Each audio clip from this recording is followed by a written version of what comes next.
कहानी का आगाज एक बेहद चौंकाने वाले सीन से होता है। एक तरफ शहर की सबसे रसूखदार और खौफनाक माफिया क्वीन, जो अपनी कंपनी की सीईओ भी है, एक बड़ी बिजनेस डील के दौरान धोखे से मारी जाती है।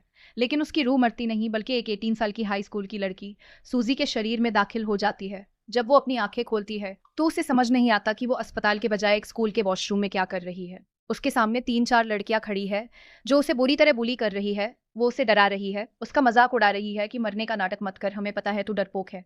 सूजी, जो हजारों गुंडों को इशारों पर नचाती थी, उसे इस नई कमजोर बॉडी में देखकर पहले तो धक्का लगता है, लेकिन उसका माफिया वाला एटीट्यूड कम नहीं होता। वो तुरंत उन बुली लड़कियों में से एक का गला पकड़ लेती है और उसे दीवार से सटाकर पूछती है, पता तू कौन है और तेरी हिम्मत कैसे हुई मुझे हाथ लगाने की। उसकी आंखों में मौत का खौफ देखकर वो लड़कियां कांप उठती है। तभी वहां लिन नाम की लड़की आती है, जो इस स्कूल की सबसे बड़ी बुली है। वो सूजी को धमकी देती है कि अगर उसने जुबान लड़ाई तो वो उसके डैड को उनकी सिक्योरिटी गार्ड की नौकरी से निकलवा देगी। यहाँ सूजी के दिमाग में इस शरीर की पुरानी यादें बिजली की तरह दौड़ने लगती है। उसे पता चलता है कि ये सूजी एक बहुत ही गरीब घर की लड़की है। उसके पिता, जो कभी एक बड़ी कंपनी में मैनेजर बनने वाले थे, उन्हें अपनी ईमानदारी की सजा मिली और उन्हें डिमोट करके उसी स्कूल में एक मामूली सिक्योरिटी गार्ड बना दिया गया। लिन और उसके दोस्त इसी बात का फायदा उठाकर सूजी को सीढ़ियों से धक्का दे देते हैं, उसे मारते हैं और उसके सारे पैसे छीन लेते हैं। ये सब याद करते ही सूजी के अंदर का गुस्सा 7वें आसमान पर पहुंच जाता है। वो लिन को बाल पकड़कर घसीटते हुए छत की मुंडेरर तक ले जाती है। लिन चिल्लाती है, माफी मांगती है, लेकिन सूजी सा कह देती है कि उसे अपनी पावर का गलत इस्तेमाल करने वाले कचरे से नफरत है। वो उसे वहीं छोड़कर निकल जाती है और पीछे छोड़ जाती है एक ऐसी दहशत जो पूरे स्कूल में पहले कभी नहीं देखी गई थी। सूजी अपनी असली पहचान और दुनिया की खबर लेने के लिए एक टीवी शॉप के बाहर रुकती है। वहां न्यूज चल रही होती है कि मशहूर बिजनेस टाइकून सूजी की एक एक्सीडेंट में मौत हो गई है। सूजी को एहसास होता है कि उसकी मौत महज एक इत्तेफाक नहीं थी।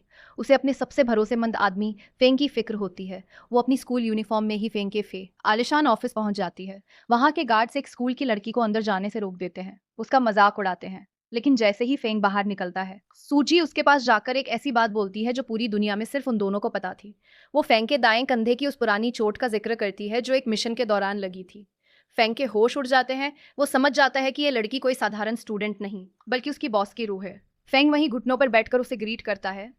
सूजी उसे सख्त हिदायत देती है कि उसकी वापसी का सच किसी को पता नहीं चलना चाहिए। उसे अभी इस नई पहचान के साथ अपने दुश्मनों को खत्म करना है। तभी वहां पुलिस पहुंच जाती है, क्योंकि सूजी के माता पिता ने उसकी, जो ताउम्र अनाथ रही थी, इस निस्वार्थ प्यार को देखकर पहली बार भावुक हो जाती है। उसकी माँ उसके घावों पर दवा लगाती है और उसे खाना खिलाती है। सूजी को महसूस होता है कि असली दौलत पैसा नहीं, बल्कि ये सुकून ज्यादा देर नहीं टिकता। सूजी के पिता को उनके मैनेजर मिस्टर जाऊ का फोन आता है, जो उन्हें गालियां देता है और काम पर बुलाता है। सूजी को पता चलता है कि ये मिस्टर जाऊ वही इंसान है जिसने उसके पिता की मैनेजर वाली कुर्सी छीनी थी। रात के वक्त जब भारी बारिश हो रही होती है, सूजी अपने पिता को छतरी देने क्लब पहुंचती है। वहां का मंजर देखकर उसका खून खौलो उठता है। मिस्टर जाऊ सबके सामने उसके पिता को जलील कर रहा होता है। वो जबरदस्ती सूजी के पिता से अपने जूते साफ करवाता है और कहता है कि तुम एक मामूली गार्ड हो, मेरी धूल के बराबर हो।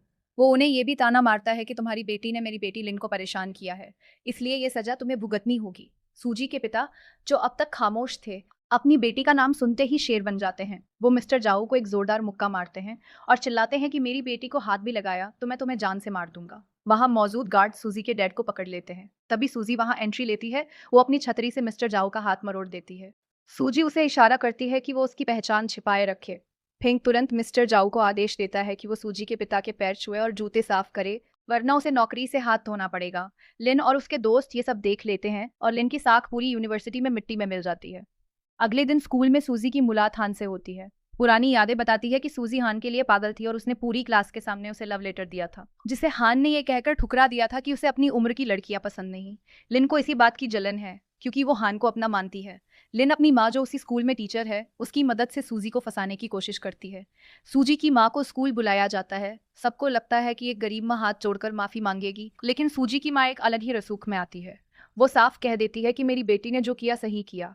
यहाँ राज खुलता है कि सूजी की माँ असल में करोड़ों की मालकिन और शू फैमिली की वारिस हैं, जिन्होंने प्यार की खातिर सब छोड़ दिया था। स्कूल का प्रिंसिपल जब उन्हें छूने या धमकाने की कोशिश करता है, तो सूजी हॉकी स्टिक लेकर वहां पहुंचती है और पूरे ऑफिस में तोड़फोड़ मचा देती है। वो प्रिंसिपल को ऐसा सबक सिखाती है कि वो कांपने लगता है। सूजी रुकती नहीं है। वो फेंग को आदेश देती है कि वो पूरी यूनिवर्सिटी को ही खरीद ले। अब सूजी स्कूल की ओनर और बोर्ड मेंबर बन चुकी है। जब लिन और उसके दोस्त क्लास में सूजी की डेस्क फेंक रहे होते हैं और उसे स्कूल से निकालने की खुशी मना रहे होते हैं। तब सूजी वहां वापस आती है। वो लिन को बताती है कि जिस प्रिंसिपल के दम पर वो उड़ रही थी, उसे सूजी ने लात मारकर नौकरी से निकाल दिया है। सूजी अब एक आम लड़की नहीं, बल्कि एक साइलेंट क्वीन है। इसी बीच हान भी सूजी के इस नीडर अंदाज का दीवाना होने लगता है।